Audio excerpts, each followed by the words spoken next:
Hi everyone, I'm Julia Pasaki, founder of InvestingIsSimple.com. Today we're going to have a basic lesson for all of you aspiring investors out there. We're going to talk about the difference between stocks and bonds. You've known about the stock market for years, but have you ever stopped to think about what it really means when you buy a company's stock? What about buying its bonds? What's the difference and why do you care? Companies need money to run, obviously. Think about that can of diet, caffeine-free cherry cola that you're drinking. Someone had to pay for the aluminum, shape the aluminum from a sheet of metal into a can, fill it with soda, and ship it to the store where you bought it. All of this happened before you ever even bought that can, so somebody had to be pretty confident that you were going to buy it to go through all of that trouble. As an investor, you're giving Cola Company the money that it needs to make its bubbly delight reach thirsty lips like yours everywhere. You get paid back by Cola Company in different ways depending what type of investor you are. Let's talk about the most standard types, common stockholders and bondholders. First, talk about stockholders. Buying Cola Company stock means that you actually own a slice of the company. You probably hope the stock price goes up so that you can sell your sliver at a higher price sometime down the road than where you bought it. If Cola Company's carbonated concoctions fly off the shelves, you certainly expect that to happen. That's one way you get compensated as a stockholder. The other way you may get paid for your investment is through dividends. A dividend is a payment that Cola Company pays to each person who owns its stock, typically every 3 months. If you own 100 shares, and they pay a dividend of 20 cents per share every 3 months, you'll receive $80 per year in just dividends alone. That's completely separate from what the price of the stock does during that year. Not all companies actually pay dividends to their stockholders. Typically, a newer company that's growing very quickly won't pay dividends. Instead, that company will take the money and reinvest it back into the business to keep the growth engines humming, and hopefully the stock rising.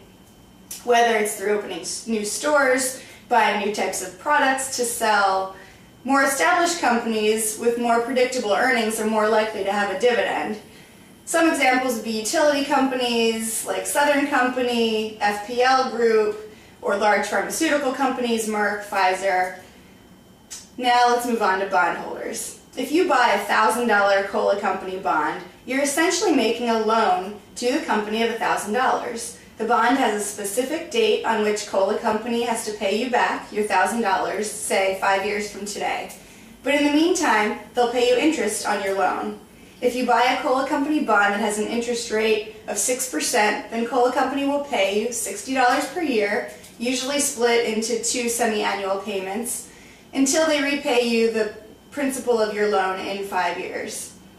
In addition to earning interest on the loan you made to Cola Company, you may actually earn money on the bond in another way. Though the bond pays you back $1,000 in 5 years, you may actually be able to buy that bond for less.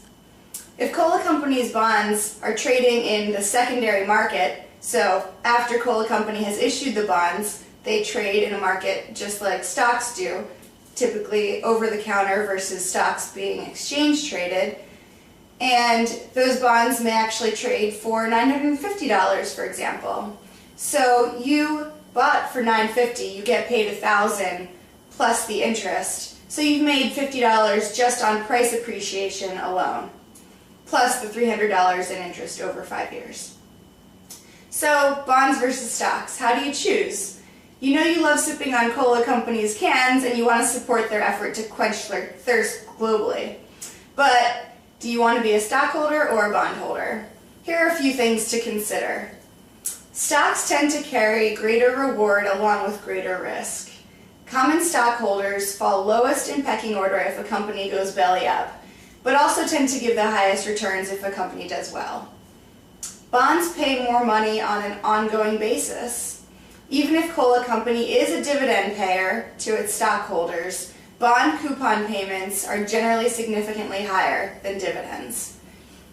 Bonds have a specific lifespan, whereas stocks do not. Think you want to make a down payment on a house in 3 years? Investing in a high-quality 3-year corporate bond might be a good match. If you buy